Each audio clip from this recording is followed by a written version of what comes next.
Hello and welcome to the Daily Forex Report for January 5th. We are looking at the US-Japanese yen pair. This pair surged to the upside. We are looking for it to potentially, it did create a swing trade opportunity, fairly steep though. We are looking for it to potentially go as high as 77.51, possibly as low as 76.38. Look for some resistance around 77.25 and look for some support around 76.65. Now the Euro-USD pair, this pair surged to the downside today, broke out of this range it had. We are looking for it to continue its move to the downside. However, if we get a reversement, look for it to come up to 130.21, possibly as low as 126.10. Look for some resistance around 12900 and look for some support around 127.50. Now the pound US dollar pair, this pair has been consolidating down. You can see here we have somewhat, triple top there, 1, 2, 3.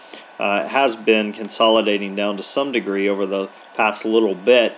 We are looking for it to break out at some point, but right now it's still moving sideways.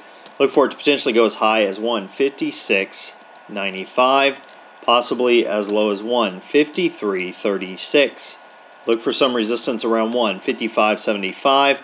and look for some support around 154.15.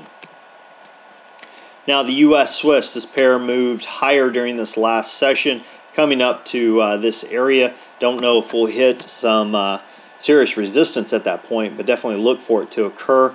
We are looking for it to potentially go as high as 0.9658, possibly as low as 0.9353. Look for some resistance to come to the market around 0.9550. and look for some support around 0.9467. Okay, now as far as news announcements go, during this next session we have at 5 a.m. Eastern Time, the Eurozone releasing their retail sales for November. Year to date they're showing a decrease actually from a negative 0.4% down to a negative 0.9%, which of course would be more negative news for the euro. At 7 a.m. Eastern, we have the Canadian unemployment rate for December being released. It looks like it's held at 7.4%. At least that's what its forecast is the same as previous. Their employment figures, though, have shown an increase from a negative 18.6K up to 14.3K. And at 8:30 a.m. Eastern Time, we have the U.S. non-farm payroll for December being released. They're showing an increase from 120K up to 150K. Unemployment rate for December showing a slight increase from 8.6% up to 8.7%. So tracking a little bit higher. Overall, the trend is a little bit down. I think long term it's down, but it'll be interesting to see over the next couple of months if the government artificially inflates the economy to bring that number down a little bit for the impending election. Typically that does happen, so I would look for the U.S. economy to improve at least until November. Slightly, that is. Anyway, let's take a look at what I'm looking for during this next session. We have the Euro-USD, if you go to the hour time frame, and let's get to current time. You can see we had a strong drop to the downside. What I want you to focus in on is the fact that over the past 1, 2, 3, 4, 5, 6, 7, 8 hours, we've had somewhat of a flat market. I am anticipating that to continue. Tagging the high and the low. Off of that, roughly 30 pips or so.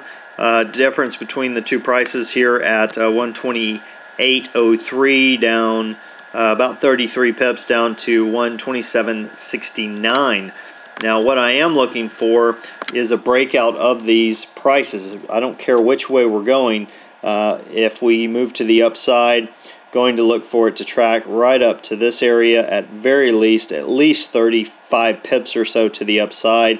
Putting my stop loss right here at about 33 pips, so 1-to-1 there. If it surges to the downside, which is the prevailing trend, I'm going to put my stop loss right at the 128.05 level, about 35 pips up, and then look to grab 60 on the downside, about a 2-to-1 risk to reward there, because it would be going with the trend. If you want to keep the long-term trend in your favor. Don't worry about the one to the upside. Just look for the one to the downside. Well, that about wraps us up for today. Until next time, this is Jason Fielder. Good trading.